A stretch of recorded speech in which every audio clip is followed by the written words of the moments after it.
Good morning students. हमारा जो chapter second चल रहा है केमिस्ट्री में, दैट इज़ सॉल्यूशन। तो सॉल्यूशन चैप्टर में हम नेक्स्ट टॉपिक पढ़ेंगे आज। आप देखिए, लिखा हुआ है Raoult's law for non volatile solute. क्या लिखा हुआ है? Raoult's law for non volatile solute. बच्चों, पिछले क्लास में अपन ने ये देखा था कि Raoult's law for two volatile components, मतलब जब सॉल्यूशन बना, दो कंपोनेंट से सॉल्यूशन बना, एक सॉल्यूट और सॉल्वेंट, और दोनों कंपोनेंट कैसे थे? लिक्विड थे, मतलब दोनों वेपोराइज होने वाले थे।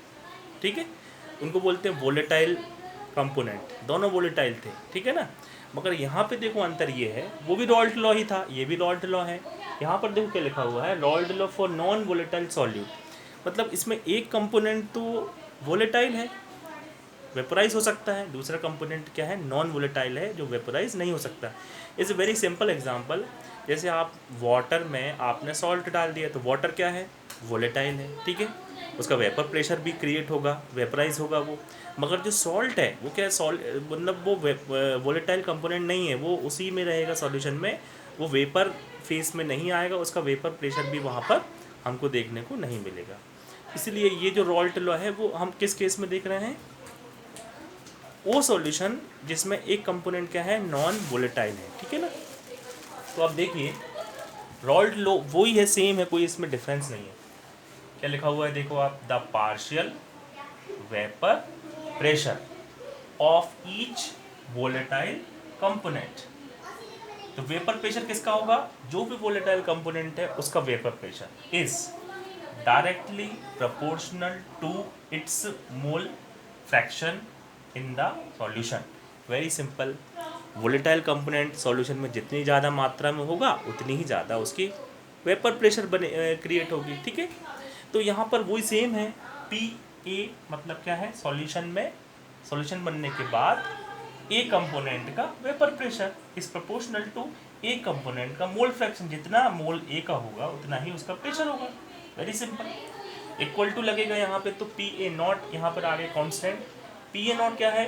जो एक कंपोनेंट है वो बिल्कुल प्योर स्टेट में है, मतलब उस पर सॉल्यूशन नहीं बना, जब बिल्कुल उसमें सॉल्ट नहीं मिला है, केवल वाटर ही वाटर है, प्योर है। ठीक है, यहाँ पर सॉल्ट मिला दिया, ये सॉल्यूशन है, ये प्योर सॉल्वेंट है, और उसी का मोल फ्रैक्शन। तो ये क्या है? रॉल्ट लॉ है।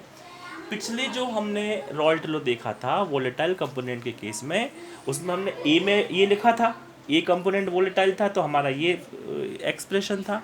बी कंपोनेंट भी वोलेटाइल था तो हमने क्या लिखा था? P B equal to P B naught dot X B, क्योंकि उसका भी वेपर प्रेशर होगा, वो भी वोलेटाइल होगा। मगर यहाँ पर क्या है?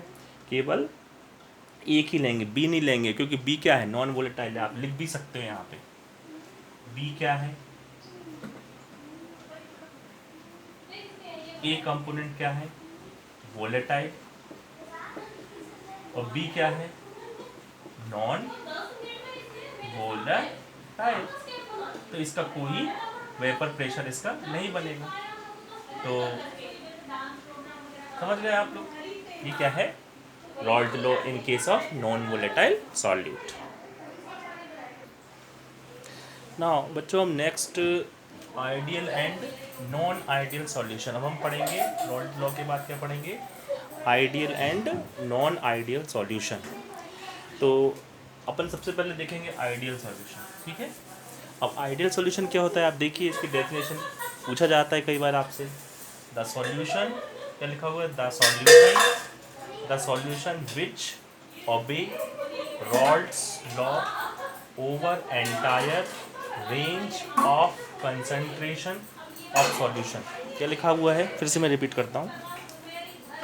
The solution which obey Raoult's law, मतलब जो सॉल्यूशन रॉल्ट लॉ अभी जो पढ़ा है उसको फॉलो करते हैं, over entire range of concentration, जो भी कंसंट्रेशन है चेंज करने पर भी, कंसंट्रेशन चेंज करने पर भी यदि वो रॉल्ट लॉ को फॉलो करते हैं वो सॉल्यूशन, उसको बोलते हैं अपन आइडियल सॉल्यूशन। ठीक है, अब इसमें देखो मैथमेटिकली ये अपना रॉल्ट लॉ हो गया, P A equal to P A not dot X A. ठीक है, अब ये जो लिखा हुआ है del mix V, equal to zero. V मतलब वॉल्यूम, मतलब ये है कि सॉल्यूशन मिलाने पर वॉल्यूम में जो चेंज है वो क्या आता है, जीरो, कोई चेंज नहीं आता। इसका मतलब ये है कि जैसे दो कंपोनेंट हैं, ए है सॉल्वेंट और बी क्या है, सॉल्यूट।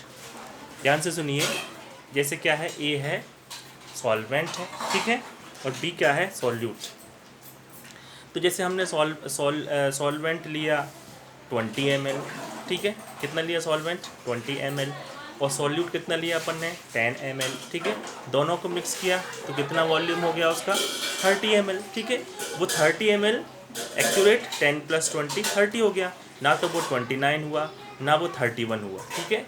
वो जितना होना था उतना ही हुआ, वॉल्यूम में जो आना था चेंज उसमें कोई माइनस प्लस नहीं हुआ, इसलिए डेल्टा मिक्स वी, वॉल्यूम में कोई चेंज नहीं आया, जैसा वॉल्यूम का जस्ट ऐड हो गया तो क्या हो गया, इक्वल टू जीरो हो गया, चेंज कुछ नहीं हुआ। ऐसे ही डेल्टा मिक्स एच, एच मतलब enthalpy, enthalpy of solution, enthalpy of mixture of solution. यदि हमने ए जो सॉल्वेंट है और बी जो सॉल्यूट है दोनों को मिक्स किया तो मिक्स करने पर क्या होता है, कई बार सॉल्यूशन को मिक्स करते हैं तो सॉल्यूशन कभी कभी ठंडा हो जाता है रिजल्टेंट सॉल्यूशन, कभी रिजल्टेंट सॉल्यूशन गर्म हो जाता है, कभी एंडोथर्मिक होता है, एंडोथर्मिक होता है तो वो हीट हो जाता है, और यदि एक्सोथर्मिक होता है तो कूल डाउन हो जाता है। तो क्या होगा, उसमें कोई भी हीट चेंज आ रहा है, ठीक है। मगर इस सॉल्यूशन में, आइडियल सॉल्यूशन में क्या लिखा हुआ है, delta H equal to zero. ना तो वो एंडोथर्मिक होगा ना वो एक्सोथर्मिक होगा, सॉल्यूशन मिलाने के बाद ना तो उसमें से हीट इवॉल्व होगी ना तो हीट एब्जॉर्ब होगी, तो डेल्टा एच क्या होगा, जीरो होगा। ऐसा क्यों हो रहा है, क्योंकि देखो आप यहाँ पर A and B equal to A and B equal to A B.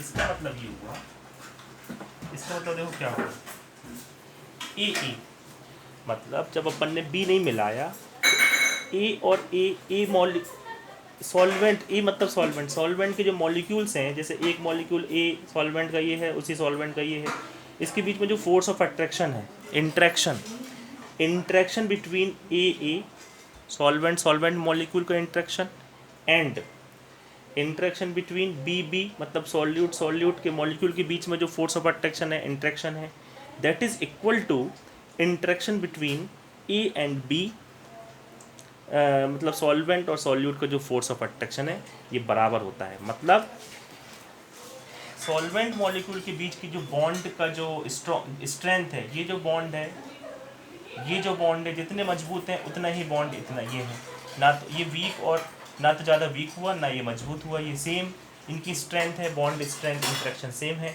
इसी कारण से ऐसा हो रहा है, ठीक है ना। अब एग्जांपल्स थोड़ा सा ध्यान दीजिए, एग्जांपल्स इंपॉर्टेंट है। पहला एग्जांपल क्या है, एन हेप्टेन, नॉर्मल हेप्टेन मतलब 7 कार्बन्स चेन में है, सिंगल स्ट्रेट चेन में है। एन हेप्टेन और एन हेक्सेन मतलब 6 कार्बन वाला, हेप्टेन मतलब 7 कार्बन वाला, लगभग वो स्ट्रक्चर सेम होगा, ठीक है। तो हेप्टेन और हेक्सेन में ज़्यादा डिफरेंस नहीं है, केवल 1 कार्बन का डिफरेंस है, इसलिए वो सेम प्रॉपर्टी शो करते हैं। ऐसे ब्रोमो ईथेन और क्लोरो ईथेन में ज़्यादा डिफरेंस नहीं है, केवल ब्रोमीन और क्लोरीन का डिफरेंस है। ऐसे टोल्यूइन और बेंजीन तो आप जानते हो, बेंजीन के ऊपर यदि आप CH3 लगा दो दैट बिकम टोल्यूइन बेंजीन में ज़्यादा डिफरेंस नहीं है। ये जो मॉलिक्यूल्स हैं, सॉल्यूट सॉल्वेंट या सॉल्वेंट सॉल्यूट जो भी है, दोनों कंपोनेंट जो दो कंपोनेंट के जो बाइनरी सॉल्यूशंस हैं इनमें ज़्यादा डिफरेंस नहीं है, वो प्योर कंडीशन में जो शो करते हैं प्रॉपर्टीज़ वही उनको जब मिक्स कर देते हैं तब भी वही प्रॉपर्टी लगभग शो करते हैं, इसलिए they are known as ideal solutions, ठीक है ना। Now you see next non ideal solution. अभी हमने इसके पहले क्या पढ़ा था, आइडियल सॉल्यूशन, ये क्या है, non ideal solution, the solution which do not obey Raoult's law over entire range of concentration, ठीक है, is known as non ideal solution. Condition जैसे ये रॉल्ट लॉ है हमारा, रॉल्ट लॉ में देखो पी ए इक्वल टू होता है या P A is not equal to हो गया, del B is not equal to zero, del H is not equal to zero, और ए और B is not equal to A and B. मतलब जो force of attraction है, ये जो force of attraction है, इन दोनों के बीच का फोर्स ऑफ अट्रैक्शन इस फोर्स ऑफ अट्रैक्शन के बराबर नहीं है। या तो ये फोर्स ऑफ अट्रैक्शन स्ट्रांग हो जाएगा या ये फोर्स ऑफ अट्रैक्शन इनकी कंपेरिजन में वीक हो जाएगा, मतलब बराबर नहीं रहेगा, कम या ज़्यादा हो जाएगा, तब ये नॉन आइडियल सॉल्यूशन कहलाएगा। जैसे इथेनॉल और एसीटोन। इथेनॉल में क्या होता है, हाइड्रोजन बॉन्ड बनता है, ठीक है, इसमें बॉन्ड कौन सा होता है, हाइड्रोजन बॉन्ड। एसीटोन में हाइड्रोजन बॉन्ड नहीं होता है, यहाँ पर dipole dipole force of attraction होता है, तो दोनों में डिफरेंस हो गया, इसमें अलग बॉन्डिंग है, इसमें अलग बॉन्डिंग है, दोनों को मिक्स करेंगे तो बॉन्डिंग डिफरेंट हो जाएगा।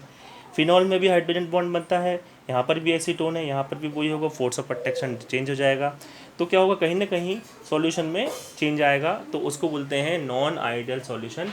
अब इसके दो टाइप होते हैं, positive deviation non ideal solution, positive deviation जो रॉल्ट लॉ से शो करता है, और नॉन आइडियल सॉल्यूशन जो नेगेटिव डेविएशन रॉल्ट लॉ से शो करता है। इसको हम पढ़ेंगे नेक्स्ट क्लास में। Thank you.